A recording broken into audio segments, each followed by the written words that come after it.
আসসালামু আলাইকুম। জানিয়ে দেব আমাদের হাতে আসা সর্বশেষ আপডেট নিউজ। শুরু হয়ে গেছে তৃতীয় বিশ্বযুদ্ধ। এবার ইরানের ভয়ঙ্কর হাইব্রিড হামলা, দিশেহারা শত্রুপক্ষ ইসরায়েল। এরপর জানিয়ে দেব ইসরায়েলে ইরানের ক্ষেপণাস্ত্র হামলায় 7 জন নিহত এবং আহত হয়েছেন প্রায় 200 জন।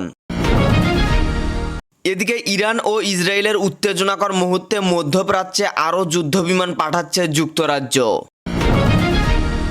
যুক্তরাষ্ট্রের সাথে পরমাণু চুক্তি না করলে আরও নির্মম হামলা হবে ইরানে, বললেন মার্কিন প্রেসিডেন্ট ডোনাল্ড ট্রাম্প। এবং সর্বশেষ জানিয়ে দেব এবার ইরানের বৃহত্তম প্রাকৃতিক গ্যাস ক্ষেত্রে হামলা করল ইসরায়েল। এতক্ষণ শুনছিলেন সংবাদ শিরোনাম, এবারে বিস্তারিত। তার আগে নতুন নতুন আপডেট নিউজ পেতে আমাদের চ্যানেলটি সাবস্ক্রাইব করে রাখুন। কয়েক ঘন্টার মধ্যেই ইসরায়েলে বড় পরিসরে হামলা শুরু হবে এমন খবর প্রচারের কিছুক্ষণের মধ্যেই ক্ষেপণাস্ত্র হামলা শুরু করেছে ইরান। নতুন করে শুরু হয়ে হামলায় ক্ষেপণাস্ত্রের পাশাপাশি ড্রোনও ব্যবহার করছে তেহরান। এই হাইব্রিড আক্রমণ ঠেকাতে হিমশিম খাচ্ছে ইসরায়েলের শক্তিশালী আকাশ প্রতিরক্ষা ব্যবস্থা। নিরাপদ আশ্রয় খোঁজে ছুটছেন ইসরায়েলিরা। সংবাদ মাধ্যম আল জাজিরার একটি প্রতিবেদনে বলা হয়েছে, তেল আবিব থেকে সরাসরি ফুটেছে ইসরায়েলি শহরের উপর কয়েক ডজন ক্ষেপণাস্ত্র এবং ইন্টারসেপ্টর দেখেছে তাদের প্রতিবেদক। ইরানের এই আক্রমণ শুরুর সঙ্গে সঙ্গে সুরক্ষিত স্থানে আশ্রয় নিচ্ছে ইসরায়েলের সাধারণ মানুষ। ইরান থেকে ব্যালিস্টিক ক্ষেপণাস্ত্র ছোড়ার বিষয়টি নিশ্চিত করেছে ইসরায়েলের প্রতিরক্ষা বাহিনী IDF। ইসরায়েলি সেনাবাহিনীর সামাজিক যোগাযোগ মাধ্যম এক্সে এক পোস্টে লিখেছেন, ইরান থেকে প্রজেক্টাইল ফায়ারের কারণে উত্তর ইসরায়েলে আশ্রয় নিতে দৌড়াচ্ছে লাখ লাখ ইসরায়েলি। ইসরায়েলের চ্যানেল 30 প্রাথমিক প্রতিবেদনে উদ্যুক্ত করে জানিয়েছে, ইরানি ক্ষেপণাস্ত্রগুলো উত্তর উপকূলীয় শহর হাইফা এবং পার্শ্ববর্তী শহর তামরায় আঘাত হেনেছে। টাইমস অফ ইসরায়েল বলছে, ইরান থেকে ক্ষেপণাস্ত্র নিক্ষেপ করা হয়েছে। আশ্রয় কেন্দ্রে প্রবেশ করতে বলা হয়েছে ইসরায়েলিদের। এর কয়েক ঘন্টা আগেও ইরানে হামলা অব্যাহত রেখেছিল ইসরায়েল। আল জাজিরা বলছে, হাইফাতে আজ ইরান হামলা চালাবে তা অনেকটাই অনুমানে ছিল, কারণ সেখানে রয়েছে ইসরায়েলের প্রতিরক্ষা গ্যাস ক্ষেত্র। ইরান মূলত তাদের গ্যাস ক্ষেত্রে চালানো ইসরায়েলের হামলার জবাব দিতে হাইফাতে হামলা চালিয়েছে। ইরানের চোকস ইসলামী বিপ্লবী গার্ড জানিয়েছে, ইসরায়েলের নতুন হামলাটি চালিয়েছে তাদের এরোস্পেস ফোর্স। বিপুল সংখ্যক ড্রোন ও মিসাইল ব্যবহার করা হয়েছে এতে। তারা বলেছে, ইসরায়েলি নতুন করে ইরানে যেসব হামলা চালিয়েছে সেগুলোর জবাব দিতে এবং অপারেশন ট্রু 3 প্রমিস এর অংশ হিসেবে মিসাইল ও ড্রোন ছোড়া হয়েছে। সংবাদ মাধ্যম আল জাজিরার একটি প্রতিবেদনে বলা হয়েছে, হাইফা ও তেল আবিব শহর সহ ইসরায়েল জুড়ে ক্ষেপণাস্ত্র হামলা চালিয়েছে ইরান। এসব হামলায় অন্তত 7 জন নিহত হয়েছেন এবং আহত হয়েছেন প্রায় 200 জন। শনিবার 14 জুন ইসরায়েল জুড়ে বেসামরিক ও জ্বালানি অবকাঠামোগুলোতে বোমা হামলা চালায় ইসরায়েল। এ হামলায় তেহরানের শহর তেল স্থাপনায় আগুন লাগে।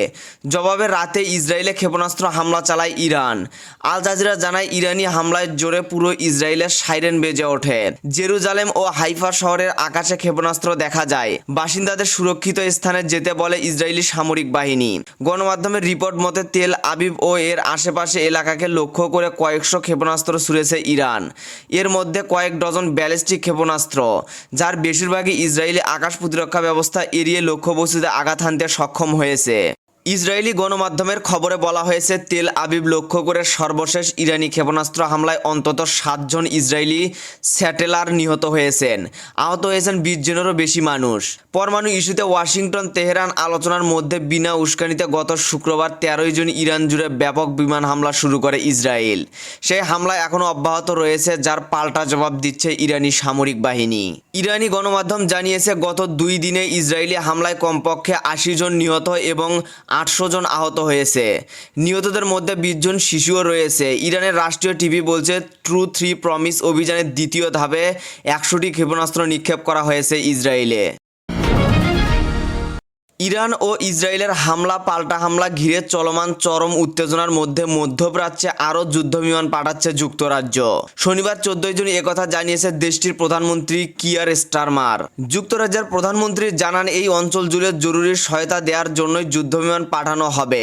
কিয়ার স্টারমার কানাডায় ধনী দেশগুলো G7 এর সম্মেলনে অংশ নিতে যাওয়ার পথে সাংবাদিকদের একথা বলেন। এদিকে ইরান ও ইসরায়েলের সংঘাতময় পরিস্থিতিতে কিয়ার স্টারমার শনিবার সৌদি আরবে যুবরাজ মোহাম্মদ বিন সালমানের সঙ্গে কথা বলেন। প্রধানমন্ত্রী বলেছেন, ইসরায়েল ও ইরানের মধ্যে তীব্র যুদ্ধের মধ্যে মধ্যপ্রাচ্যে আরও RAF জেট পাঠানো হচ্ছে।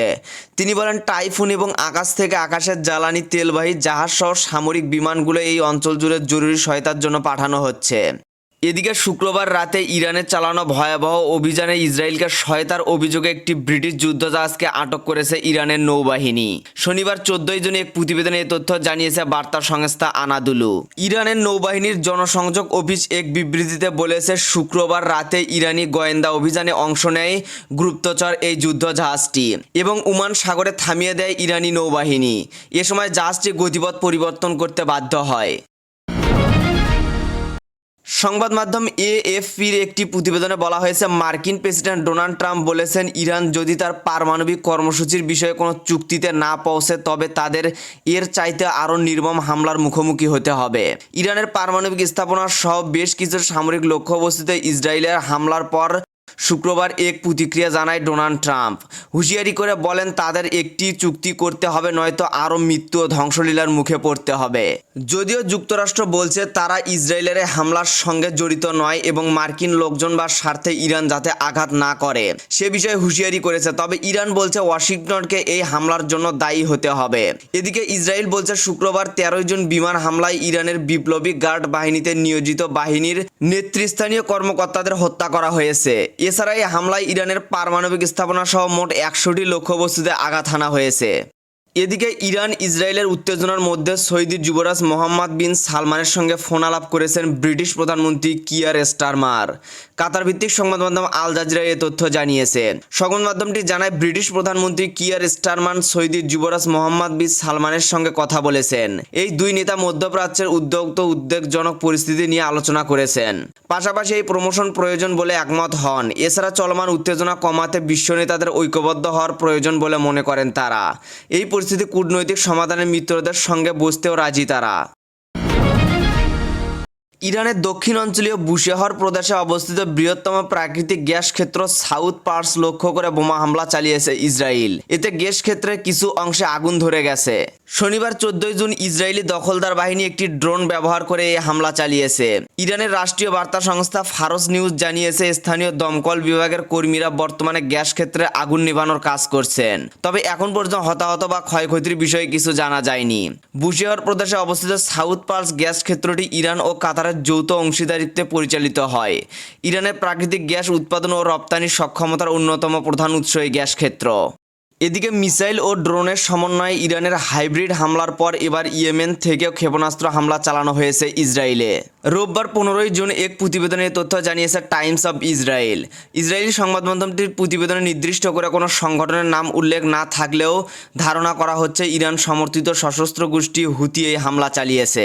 ইসরায়েলের সেনাবাহিনীর বরাতে প্রতিবেদনে বলা হয়, ইয়েমেন থেকে ক্ষেপণাস্ত্র নিক্ষেপের পর নতুন করে সাইরেন বেজে উঠেছে তেল আবিব ও আশেপাশের এলাকায়। টাইমস অব ইসরায়েল জানায়, ইরান থেকে ক্ষেপণাস্ত্র নিক্ষেপের কিছুক্ষণ পর লাখ লাখ ইসরায়েলি আশ্রয়কেন্দ্রে অবস্থান নেয়ার কয়েক মিনিট পরই নতুন করে সাইরেন বাজতে শুরু হয়। তবে হামলাটি লক্ষ্যবস্তুতে আঘাত হেনেছে কিনা কিংবা ইসরায়েলের আকাশ প্রতিরক্ষা ব্যবস্থা এটিকে ঠেকাতে সক্ষম হয়েছে কিনা সে বিষয়ে বিস্তারিত জানায়নি সংবাদ মাধ্যমটি। এখন এই পর্যন্তই ছিল। পরবর্তী আপডেট নিউজ জানতে আমাদের চ্যানেলের সাথেই থাকুন। ধন্যবাদ।